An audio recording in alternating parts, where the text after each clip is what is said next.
ದಕ್ಷಿಣ ಕನ್ನಡ ಜಿಲ್ಲೆ ಹಾಗೂ ಪಶ್ಚಿಮ ಘಟ್ಟ ಪ್ರದೇಶದಲ್ಲಿ ಇಂದು ಕೂಡ ಭಾರಿ ಮಳೆಯಾಗುತ್ತಿದೆ.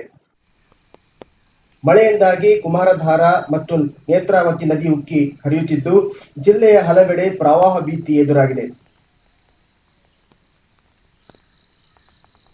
ಸುಬ್ರಹ್ಮಣ್ಯ ಕುಲ್ಕುಂದದ ಪರಿಶಿಷ್ಟ ಕಾಲೋನಿಗೆ ಕುಮಾರಧಾರಾ ನದಿಯ ನೀರು ನುಗ್ಗಿದ್ದು 4 ಮನೆಗಳು ಜಲಾವೃತಗೊಂಡಿವೆ. ಇನ್ನುಳಿದ ಮನೆಗಳು ಜಲಾವೃತ ಭೀತಿ ಎದುರಿಸುತ್ತಿವೆ.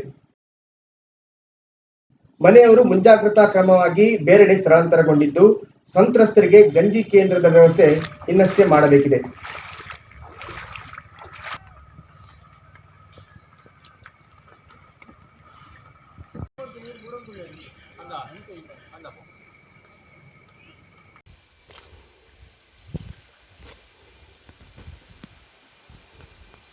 ಕುಮಾರಧಾರಾ ನದಿ ನೀರು ಸುಬ್ರಹ್ಮಣ್ಯ ಸ್ನಾನಘಟ್ಟದ ಬಳಿ ಸುಬ್ರಹ್ಮಣ್ಯ ಮಂಜೇಶ್ವರ ರಾಜ್ಯ ಹೆದ್ದಾರಿಗೂ ನುಗ್ಗಿದ್ದು ಈ ರಸ್ತೆಯಲ್ಲಿ ವಾಹನ ಸಂಚಾರ ನಿಷೇಧಿಸಲಾಗಿದೆ.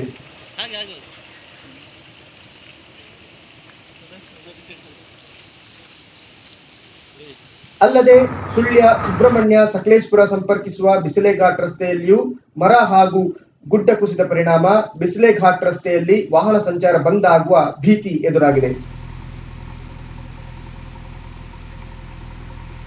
ದಕ್ಷಿಣ ಕನ್ನಡ ಹಾಗೂ ಪಶ್ಚಿಮ ಘಟ್ಟ ಪ್ರದೇಶದಲ್ಲಿ ಭಾರಿ ಮಳೆಯಾಗುತ್ತಿರುವ ಹಿನ್ನೆಲೆಯಲ್ಲಿ ನೆಲ್ಯಾಡಿ ಸಮೀಪದ ಉಧನೆಯಲ್ಲಿ ಹೆದ್ದಾರಿಗೆ ಮಳೆ ನೀರು ನುಗ್ಗಿದೆ.